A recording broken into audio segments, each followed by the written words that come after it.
Welcome, everyone, to the Mug Up with BBNC podcast. My name is Anise, and with me is Kayla. Hi, good to be back. Thank you so much for joining us. And in today's episode, we are going to be focusing on language learning.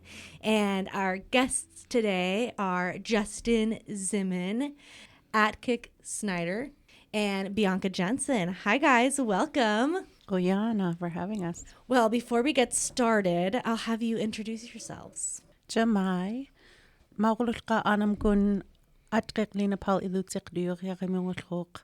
Apaululka anam kun George ilutsik lukakmungulhok. Apaululka atam kun Alan Snyder Connecticut dakmungulhok. Maululka atam kun Hope Snyder Rhode Island dakmungulhok. Anaka akanak Esther Lutzek alak nakakamiungulhok atalka angun David Snyder Connecticut dakmiungulhok. Wika Marcus Gamulga Akuns mamtaki lakamiungulhok panika akanasu. Winga atyuro adusauro balinaw ko'lu. Alak nakakamichukirmilu ang lilunga dakwam matamnalini kredach miungunga kasatunlu Michelle Ilutzek Snyder akunga. Jamai, hello everyone. I'm Atkiq, Michelle Ilutzek Snyder. I grew up in Alaknakik and Chugayong, also known as Aleknakik and Dillingham. I currently live in Anchorage with my family. Guyana for having me. Yeah. Jamai, Winga Justin Zimin, Aptatna Pasukta. Kanuyamekh Miakhui, Ilanka Chignikmiut, Chali Kanuyamak. Nulika, Virginia Zimin, Awakutaka Asher, Paniaka Ayla, Dadaka Carl Zimin, Mamaka Laura Zimin. Hello, my name is Justin Zimin, also known as Pasukta, or one who hunts. I'm originally from South Naknek. My family comes from the Chignik and South Naknek area.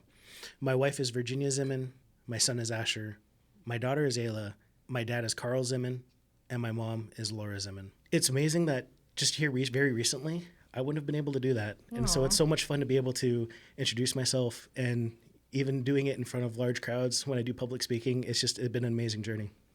Ja, really do. Shishida Bianca Jensen Dashma Shiiji. Dena'ina Shiiji ach nis dachen in lanen. Dena'ina u Sugpiak Islan Shida. Tulchina Robchis. Khadubanu Hakai Dare u Shugu Shakayach Kailanda. Idi Shumta u Tukta Kotan Katnach Railuda. Vera Kelly Shugak, Shida Rayla, Xenophant Shugak Shada Rayla, Marjorie Foss Jensen Shida Rayla, Carl Jensen Shada Rayla, Rebecca Shugak Jensen Sugt'stun, Keith Jensen Sugt'stun, Derek Boschman Shukhanenman, Natkaina Thea Vena Chu Blake Shavila Kav Iji Kailan, Uch in Nutruyus Licious Yarali, Darailik Nutruyus Licious Yarali. Alduntach Rashnuda Kot Ana Chitnach na Ashnach Huk o Odigu Nat Aina Kavas Ashnach U Dena'ina Hanaga Dochtel Bech Tok e Hay Ach Dulin Odigu Dena'ina Hanaga Disluk o Kait Ainiasin U Aina Kavdoch Dastech Kavdoch Dastech Rodishagol Shilpinarmik. Hello, my name is Bianca Jensen Boschma. My Dena'ina name is Nis Daken and Lanen, which means one who woke them. I'm Dena'ina and Sugpiak. I'm from the village of Pedro Bay, and that's where my parents raised me. Pedro Bay on Lake Iliamna. My maternal grandparents are Vera Kelly Shugak and Xenophant Shugak from Old Harbor, and my paternal grandparents are Marjorie Foss Jensen and Carl Jensen from Pedro Bay. My mom is Rebecca Shugak Jensen, and my dad is Keith Jensen. My husband is Derek Boschma, and we have two girls, Thea Vena and Blake Shavila. I love being outside. I love climbing mountains.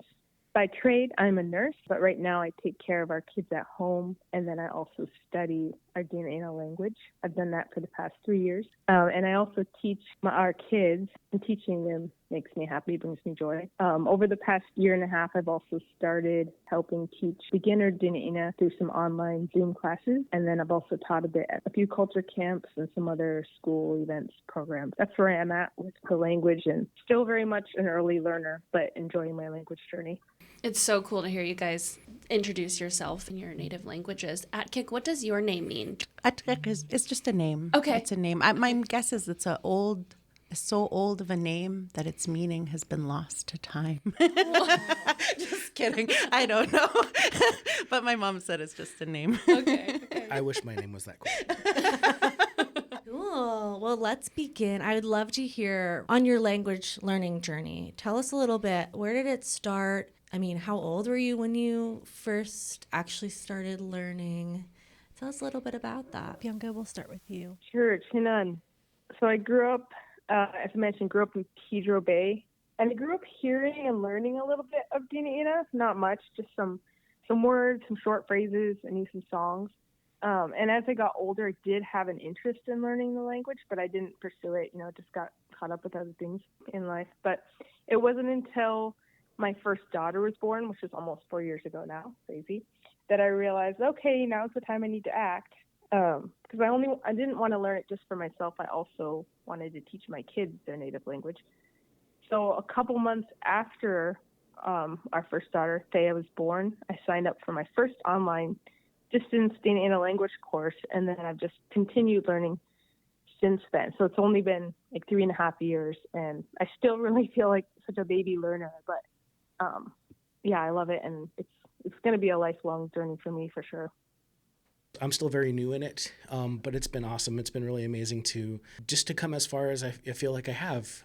Growing up, I grew up in a household. I grew up in an area where I really wasn't surrounded by my language or traditional language all that much. I heard words here and there. I actually remember when I was really young, asking my grandpa, and I don't know exactly how the conversation went, but I remember asking him why we don't speak native anymore. And he was telling me a story about, in school getting rapped on the knuckles for, speaking native. And so he said that, you learn to stop pretty quick. And so that was just kind of the start of, this would be something that would be really interesting to do. I knew words here and there. And then I, graduated, left, went to college at UAA, spent all these years in the South Central area. And then around COVID, we had a lot of time to think. And I started feeling like this disconnect to home. And it was something that I remember sitting down and talking to my wife about it this way. And this is actually what led me to culture camp. Sitting with my wife one time, just like, I want to do something. I don't know what it is. I don't know what's missing. But I feel like just there's something there. So getting into culture camp and being around everybody and all these language programming. And I was in the kitchen cooking, busy. But I don't know if you guys, I'd like poke my head out as you guys were doing stuff. And I just sit there and watch you guys like, yeah. So I was just kind of like watching all that go down, and it was awesome. Then I decided to go back to school and start working on an Alaska Native Studies associate degree. And one of the requirements is to have some language classes. So I was looking at the list of language classes, and my family's Alutiiq, Sugpiaq, and that was available, but it was out of Kodiak. And I knew that Kodiak, Alutiiq, Kodiak language, and the Alaska Peninsula version were different, but there really wasn't any resources available to me to be able to learn the Alaska Peninsula. I signed up for the Alutiiq language classes, and which was really awesome was I was talking to my mom about this, my mom, Laura. She was really interested in taking that too, so we're like, let's do this. So we jumped in, and we both took that class together, and then there was like other familiar names that I remember from the region that were in that class too as well, so I thought that was awesome. And so that's really what kind of kicked it into gear. I really enjoyed it. I really enjoyed what was going on and having and learning. And I had mentioned that, starting to feel like this missing piece, and I really start to feel like that was being filled. And so that was really what kind of drove me to wanting to continue on with that. I wanted to have even just the most simple conversation with my grandparents or, with my elders. I feel like I'm a very humorous person. I like to share humor. I like to joke. I like to laugh. And that was one of the biggest things that I wanted to do was to be able to have a moment where I could just have a laugh with somebody in the language. And that actually happened with my great auntie Lena during that intensive week that we had, that language intensive week, where we were sitting down and was just able to share the simplest joke, but we were both able to laugh at it. We both understood it enough to where we were able to laugh, and that was just a huge moment. I'm still very early on. I'm still learning, And it's just, something that's going to be done at my own pace, which is okay, which is great. And I still have this opportunity to be able to learn, to be able to share, with my children. One of the coolest things that happened was when I was in these Alutiiq language classes. So my wife grew up in Port Haydn, and she actually was surrounded by her language. She never really took a formal class on it, and it had been years and years and years since she was really around that. And as I was struggling to pronounce these words in my Alutiiq language class, she was behind me going, "Oh yeah, this is how you say it," and she'd pronounce it perfectly. Like she just was able to bring it up from memory. That just she was around it, and she was able to just pop it up like that. So that was really cool to see, and just as a family, having that opportunity in those moments together where it's like, oh, okay, this is kind of a team effort, and this is, she helped me through it, and she wasn't even, part of that class, and so it was really fun. So growing up, Yugtun was my mom's first language, and my grandmother spoke mostly Sugt'stun and a little bit of English. And so I grew up hearing it a lot. And then in school would have 30 minutes here or there of Yugtun, mostly learning counting and colors and not really any conversational things, but at least having that exposure to Yupik growing up and hearing it around me. And I really took that for granted, that there would always be people in the community speaking, that it would always be a language that's living, that there would always be teachers and elders who spoke and were able to talk. I just took that for granted. I didn't think too much about it. I went off to college, lived on the East Coast for a while, and then really felt that pull to come home. And I came home and wanted to teach. So I enrolled in the master's program through UAS and student taught out in Julia, in Dillingham. And I was pretty shocked to find what they had called, bilingual. They called it bilingual growing up, where they'd have Yupik class. The Yupik studies teacher had just retired, and a new one was coming in. And so there was the class, the cultural class, but there wasn't a language component. And I was really shocked because, we always had Yupik language class. Why isn't this happening? Why isn't there anyone teaching? And the response I got was, there's no one to teach. There's no one who could fill that role. So as a student teacher, and also someone who very beginner language, the year before when I had moved back to Alaska, I was like, I want to take a Yupik language class. So I wasn't enrolled in any degree-seeking program, but spent my own money because I had that desire to reconnect with my heritage, with my language. So I took a class with Akhanak Marie Mead back in 2014. And that was the year before I started my student teaching. So prior to that class, if you asked me, Changachit, how are you? I wouldn't have had no idea what you were saying. There was a very, very little language knowledge other than, Koyana and just the basic language that you kind of hear around. As a student teacher, I was like, I don't know anything. I took one class, but this needs to be taught. This is important that people have access to their language, to their heritage language, have access to the language of the place. So I'll teach a class. So I taught Yupik language at the high school there and continued on my second year as a teacher at Dillingham. But I think really realized my own lack of knowledge and that I needed to work on my own language learning before I could really fully teach others. I was thinking, how do I do that? I Googled it. How could I learn? What classes are there available? And there really wasn't any classes available, at least not for a virtual option. But there was a Indigenous Studies program through UAF. I'll enroll in that because you could have an emphasis in an Indigenous language. And from that, you're supposed to come out with a proficiency in that language. So I'm like, that'll force me to learn the language. Even though they had that program, there were no supports or classes to actually learn the language. Upper level classes would be canceled often. So there's really no path forward for learning.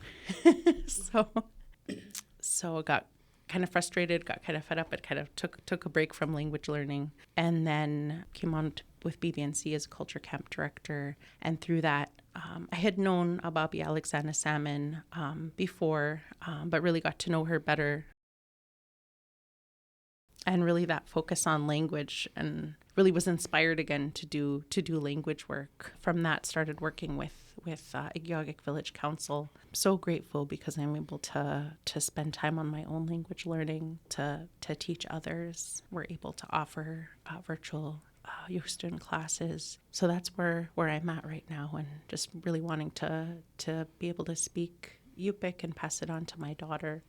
I love hearing about your guys' language journeys. It's so interesting, especially it's like you're never too old to learn, you know? Who was your biggest inspiration? And maybe I'll start with you, Atkiq. Annika, my mom, she really instilled in me growing up that sense of self, made sure I knew who I was as a Yugtun person, our culture, our traditions. Throughout my school years, she would come in and make sure culture was being incorporated into the classroom, our place, our history. And then her work, I mean, she'd been the Yupik Studies Director at Southwest for a number of years. She fought to put together the Yugtun app.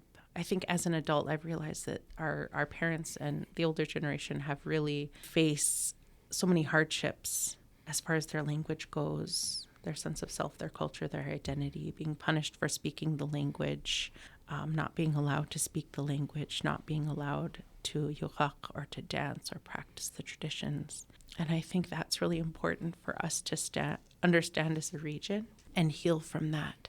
And a big way to heal from that is from learning our language and practicing our traditions and singing our songs and participating in our ceremony.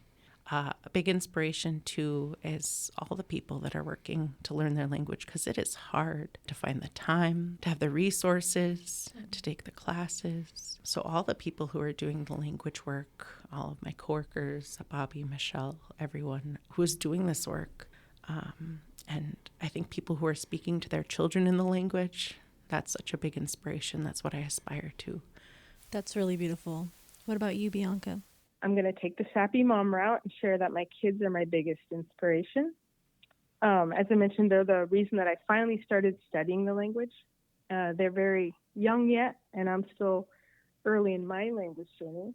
But 10 years down the road, I'm hoping that we're all fluent enough to be having regular daily conversations in Dena'ina, and that's motivating for me. Outside of my family, Halle Turning Heart, who does amazing work to revive her native Yuchi language. I had the honor of hearing her story early on in my learning journey. The work she's done and how she lives her life and raises her family is very, very inspiring. And so I think about her story often, and if you haven't heard her story and you're interested, there are some articles online. Yeah, I think about her story often, and inspires me in my work. My grandpa Peter Lynn Sr. is my biggest inspiration in this. Over the years, whenever you'd stop in or whenever you'd call him, and it would always answer with this big "Chamai" every time. He was also working with me during COVID. We had a lot of time on our hands, and so I finally was like, I can actually sit down and learn how to do carving. And so I'd sit down and work with him and just chat with him, and he'd be teaching me how to do all these different things, and just really inspired that sense of like, I want to learn more of these things. And my children, as mentioned, like I want to be able to talk with my children. I want to teach them as well. And so bring them into this, give them the opportunity that I feel like I wasn't I wasn't completely surrounded by language. My mom did teach me words here and there as we were growing up, how to ask for simple things. One thing she always wanted to do is like, I want my children to be able to survive if they were just dropped in some place in Alaska, and that she wanted us to have some of those words that we'd be able to at least ask for something, basic things. What's really funny is I gotta share this story. I went to go pick up my daughter from daycare in Palmer, right? And they were learning body parts at daycare, and so she had these really big cartoonish ears like on this paper headband, and so I was like, how you say chudik, or chudika, and the greatest part is that all these other children in the class were sitting there and they started repeating it. They were going, Judik. They were pointing to their ears. And so it was just this really cool moment of, just taking just a couple seconds to try and teach my daughter something, and it just kind of spread. These 3 languages, there's no Duolingo or Babbel or these like super popular apps. What resources do you use? You said that your mom created an app? Yes. Wow, tell us a little bit more about that. Yugtun app. So if you just go to the App Store and type in Yugtun, Yugtun, it'll pop up. It was put together by Southwest Region School District with support from the Bristol Bay campus, UAF Bristol Bay campus. But my mom was instrumental in getting that together. She put that together, and I think it was a lot of work. I remember her being stressed about it, but It's a great resource to have in your pocket. They're just practicing, or I use and reference it all the time when people are asking, oh, how do I say this? Like, well, look in the Yugtun app. You can find it there. And it's nice too, because then you can record yourself speaking, listen to yourself, and compare it to the person speaking. You could do that all in the app. And then there are other things in there I think people don't know too. If you go in, there's a section for cultural notes and audio, and it has a lot of our chants, our different chants that go along with stories, or different chants that you would say to animals when you see them. LKSD also has a Yugtun app. And then there's the Nakhat app, I think, an app for books in Yupik.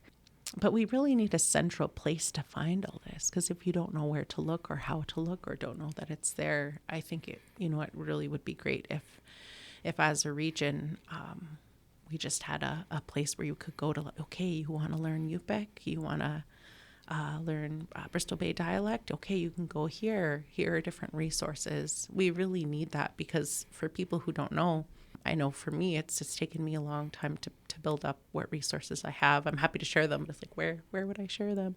And really the other thing for so many, for other world languages, I mean, if you want to learn Japanese, you could go to Japan and be immersed in the language, and that's the best way to learn. If you want to learn French, you could go to France. If you want to learn Yupik, there's very few communities where you could go and actually hear it being spoken. So you have to create those immersive environments in order to really learn. And really, our lands, like, this is the language of the land, of our lands. We should be hearing it on the land. It shouldn't be a odd or one-time occurrence to hear a word here or there. It shouldn't be a surprise to hear someone speaking. It should be encouraged. Yeah. Oyana. Yeah, no, I totally agree with the more common languages out there. It's like, all these resources you have and where you can start. But with our languages, it can be kind of like, where do I go? Who do I go to? What do I do? So I agree. That would be great just to have one central place. Like, this is what you need to do. Yeah. I really appreciated being a part of the language group that I'm part of right now, which is a group that was formed to revitalize the Lake area dialects of our Indigenous languages. And that was great for me because I just basically didn't know what I was doing. I was just taking one online class, but as soon as I joined that group, it was a great place to be because they were able to help direct my learning and recommend resources. It was really important to me to get the sounds down. And so some of the first resources that I relied heavily on were just any way to practice the Dena'ina sounds. There's some YouTube videos, particularly I'm thinking of one by Joan Tenenbaum, and then Kanaga.org. I relied a lot on Kanaga just to get my sounds down. And it's just basically repetition. You're just hearing and practicing writing out the simple words and phrases over and over again. And just repeatedly hearing those sounds was really helpful for me starting out to get down like the basics, the sounds. What's amazing is this class that I'm currently making a final for, I think prepared me for this question, because I just got done doing a slide that was like, what are all these Lutic language resources? Cool. This was really cool. Introduction to Indigenous Language Revitalization at UAA, but I found it really beneficial. The scope of it was, worldwide, and it talks about Indigenous languages worldwide, but to see the similarity of the challenges and the struggles and what they're trying to do compared to what we're trying to do here in Alaska, specifically even in the Bristol Bay region, it was really cool to compare that. So I would recommend for anyone interested in that, look at that class. I had a lot of fun in it. So resources. Yeah, here recently there almost was, there wasn't a lot. There wasn't a lot available, but I feel over the last couple of years there has been more and more popping up, specifically around the Sugt'stun language. Chugach, the Chugach dialect just had a children's app made that you could play on the iPad, and it's really similar to that game Animal Crossing. We downloaded that to my kids' iPads. While it's a different dialect, it's still got a lot of similarity, a lot of similar words, and they're having fun playing it. I know down in the peninsula, they actually a few years ago created a language app, and what's been really fun about that is they did a lot of recordings of the people from that area. So there's even people who have recently passed that I can still pull that that app up and I can show my children and be like, you hear that?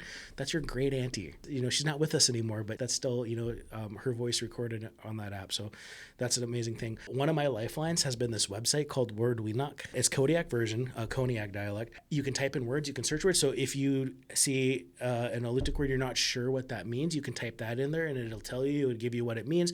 Or if you want to, how do I say car? You can type that in.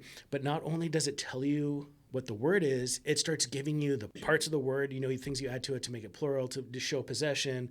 So it really breaks it down. Alutiiq Museum out of Kodiak also has a lot of amazing resources too, and they do their Alutiiq word of the week, it has the pronunciation, they put in a sentence for you, it has all these really cool things to it. But yeah, so more and more the resources are becoming available, and again, yeah, you're right though, it's having that place where people can find them because, this is over here. I even in my revitalization class just yesterday, I brought up that children's app with the Chugach dialect, and she had no idea. She's like, that was in the news, but still a lot of people hadn't heard about it. So yeah, having that place that we can kind of consolidate some of this would really, really be cool. Yeah. Well, AlaskaNativeLanguages.org, I think it is. They do have all Alaska languages on there.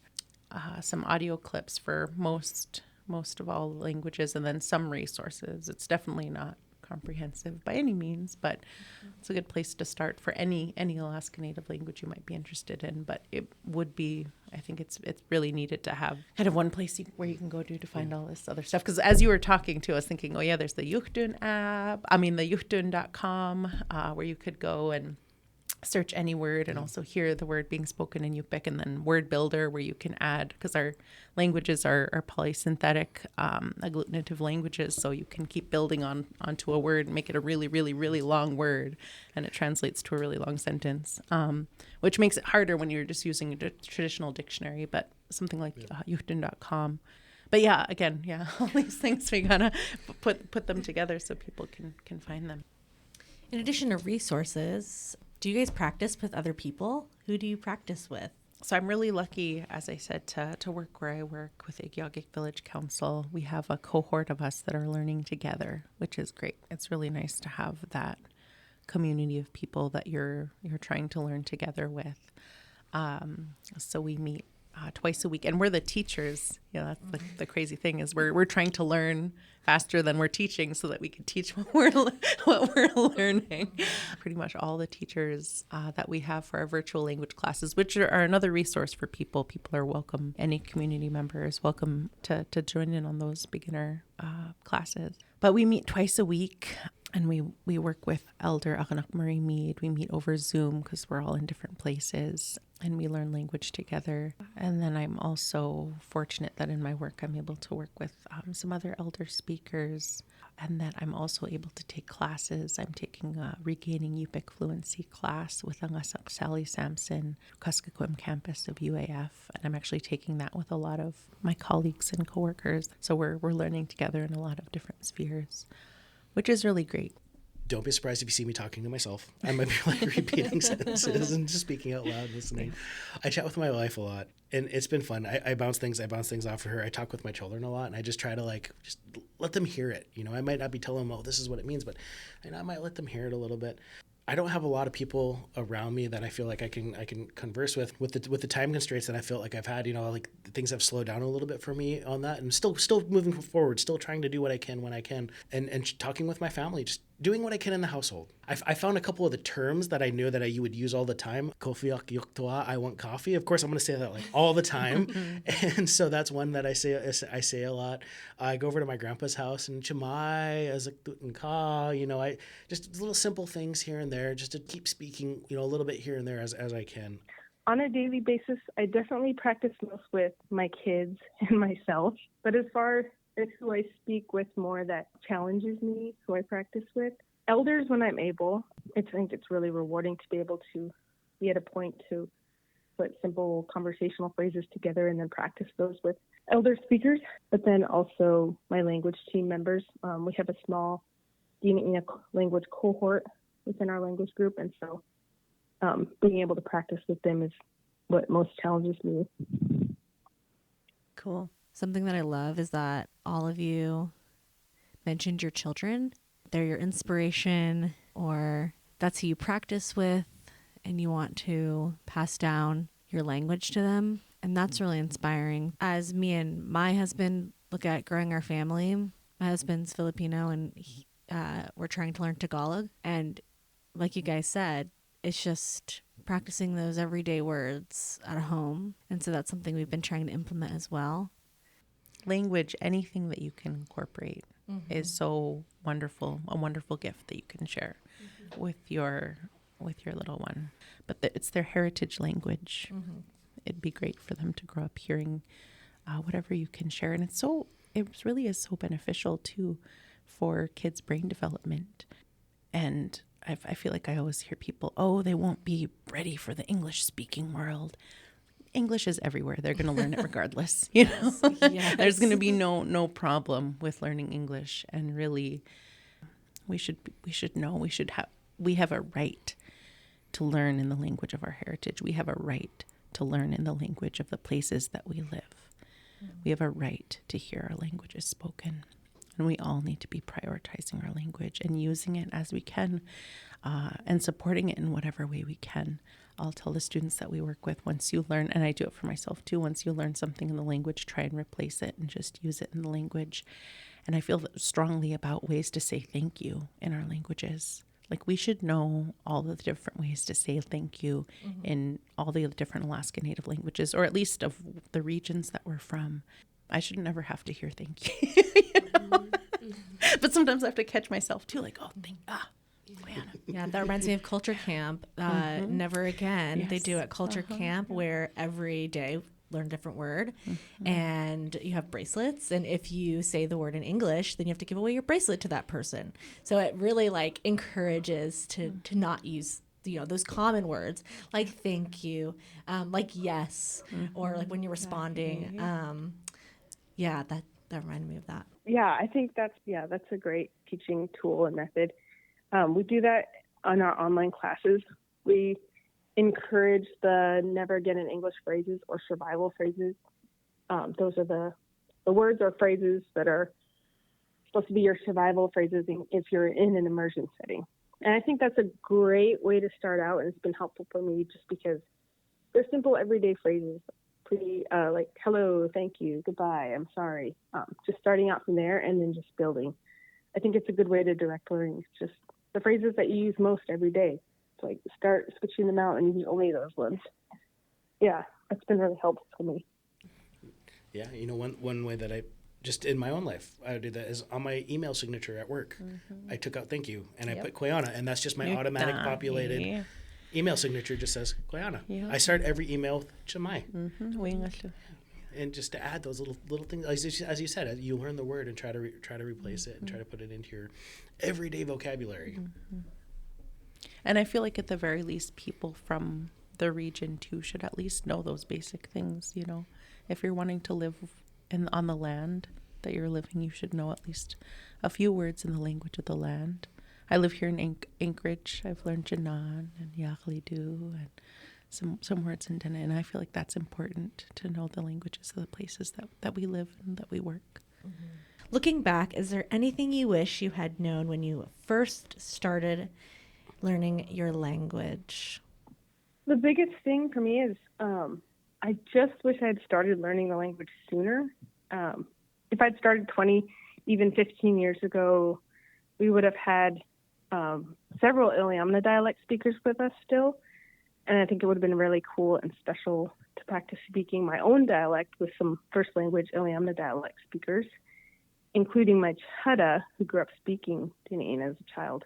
So I don't know if I mentioned, but there are no more Iliamna dialect speakers left. And so when I'm practicing, I'm working with inland dialect, and then I'll practice inland dialect, which is not too different from Iliamna, but then I have to go back on my own and, restudy things from an Iliamna dialect standpoint. Yeah. So I think it would have been really cool. That's my main thing. Just if I'd started earlier when there were Iliamna dialect speakers available to work with, that would have been awesome. Yeah. And then when you were first starting out, or even maybe before you were first starting out, what made you hesitant to start? Yeah, tough to start out initially. with the knowledge that it's a dying language and there's not many, that we just have so few speakers. Yeah. And I mean, it's hard to learn a language, period. But then to go into a language where there's not many speakers, you're not going to be able to immerse yourself. I think that was the hard part for me, thinking about that and like, okay, how do I start? Where do I do this? Am I going to make any progress? That was tough. I echo that. I really wish that, sooner. You're never too old to start learning. Never. You're never too old to start learning. But I do wish that, earlier on, even just a few years, would have been really cool to be able to start this journey and start this process. One thing that I always looked at, especially when I first started, was comparing myself to other people when I was learning. I was like, oh, they sound so good. They're so advanced. Realizing that I shouldn't do that. It's a personal journey, and it's going to be at your pace. And that's something I had to internalize. But yeah, that was one thing it's difficult. It is difficult, especially when everything around you is in the dominant language. Everything around you is in this one language. And so, you're not exposed to certain things. There's some things, what I found really interesting, some things in our world that don't have a word for it in Sugt'stun.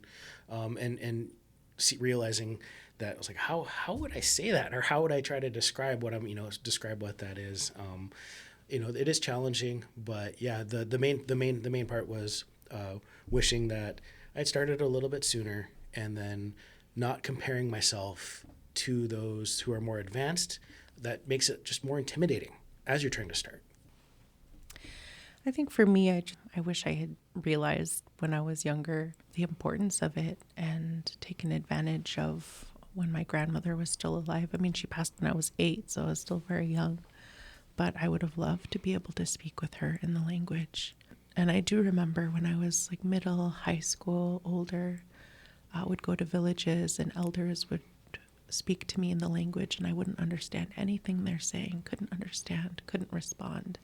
And the immense sense of guilt that I felt for not being able to understand my own heritage language. But I think I wish I had realized how precious our languages were sooner. I feel like so many learners, and myself too, we feel since it is our language, we feel that we should already be able to say things, pronounce things well, and I think we feel a little bit nervous and a little bit upset when we're not able to pronounce things quite right. And I think that's a huge barrier for a lot of people, and overcoming that.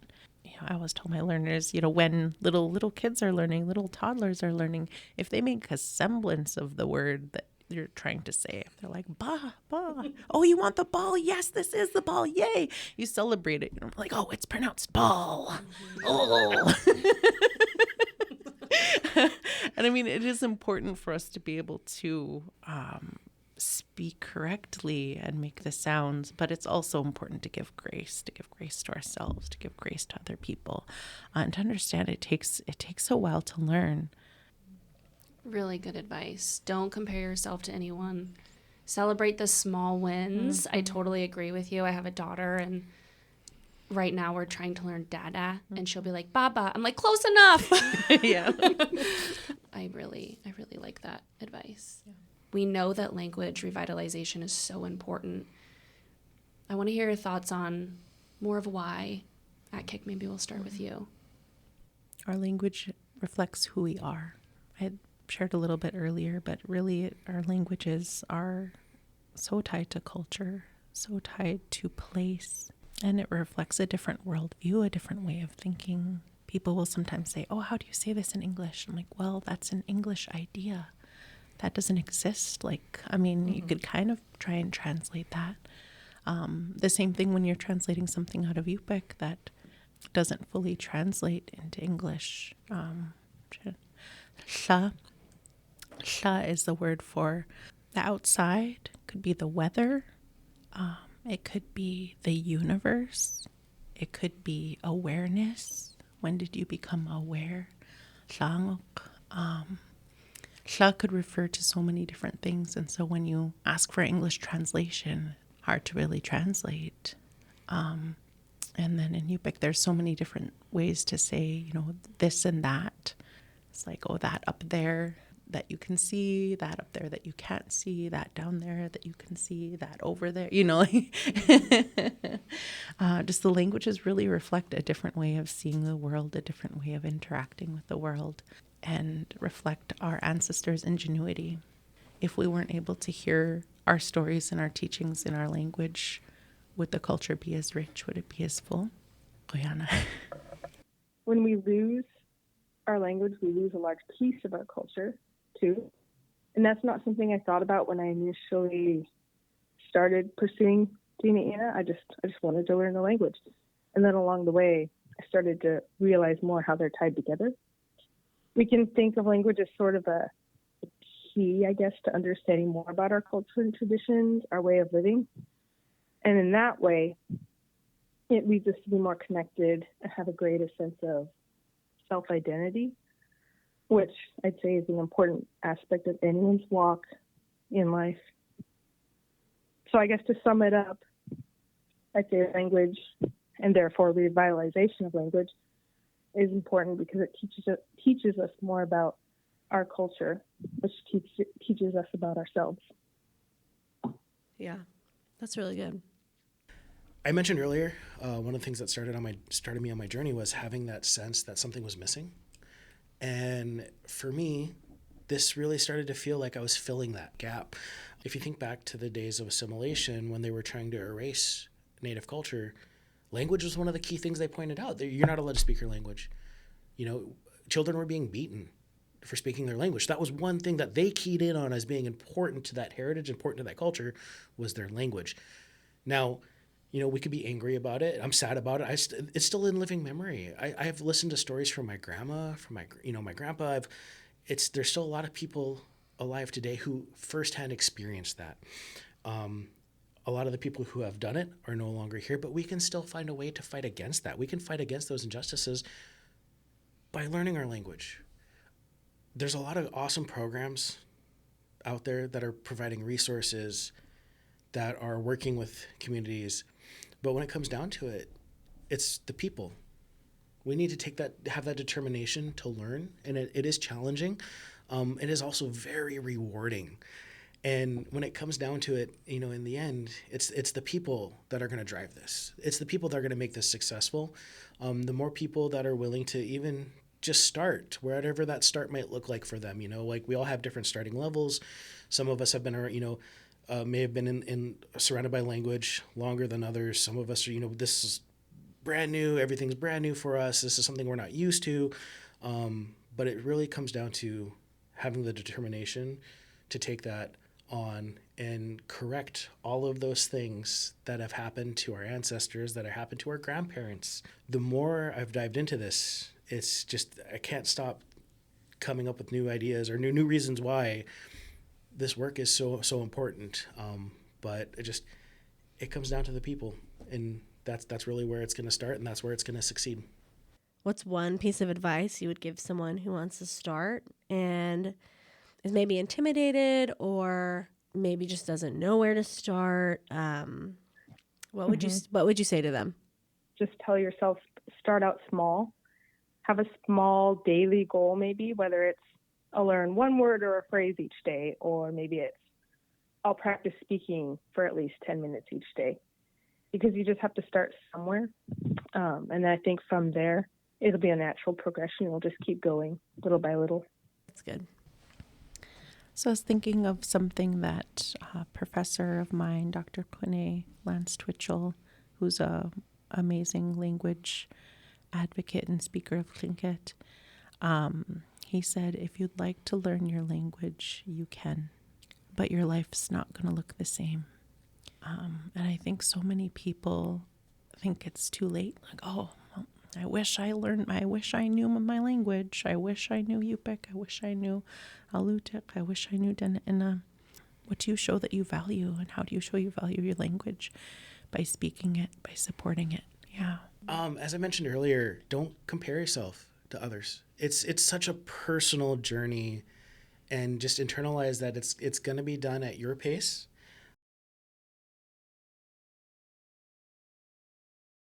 They're not going to judge you. The people that are helping you through this, the people that you might be afraid are going to judge you, they're not going to judge you. And I think they're going to be more happy. They're going to be ecstatic that you spoke it, that you tried, you're attempting to do it. No matter where you're at on your journey, it doesn't hurt to share it into the world either. Well, thank you so much for being here. What an inspiring conversation. I know that this conversation can be hard because there can be some sensitive topics when it comes to talking about, the past and language, but it's oh so inspiring to hear all of you and the different journeys that you've had. Agreed. I think you can look at, hindsight 2020. I wish I would have learned my language earlier, but I love that you guys are learning it now. Like we said, you're never too old to learn. Mm-hmm. It takes time. It's hard. And the fact that you guys are teaching it to your kids is so inspiring. I can tell that you guys love language, and you guys are a huge inspiration to not only us, but all of our listeners. So, Koyana. Well, that concludes our episode. Thank you so much to everyone who is joining us. And if you like this podcast, go ahead and give us a follow on Spotify, Apple Podcast, or anywhere you get your podcasts. And we will see you in the next one. Bye. Bye. We are one Bristol Bay. No matter the distance, we travel together. Our connections are bigger than place. They are traditions and memories. All of us moving forward together to create a path for the generations that follow. Bristol Bay Native Corporation, always more than a corporation.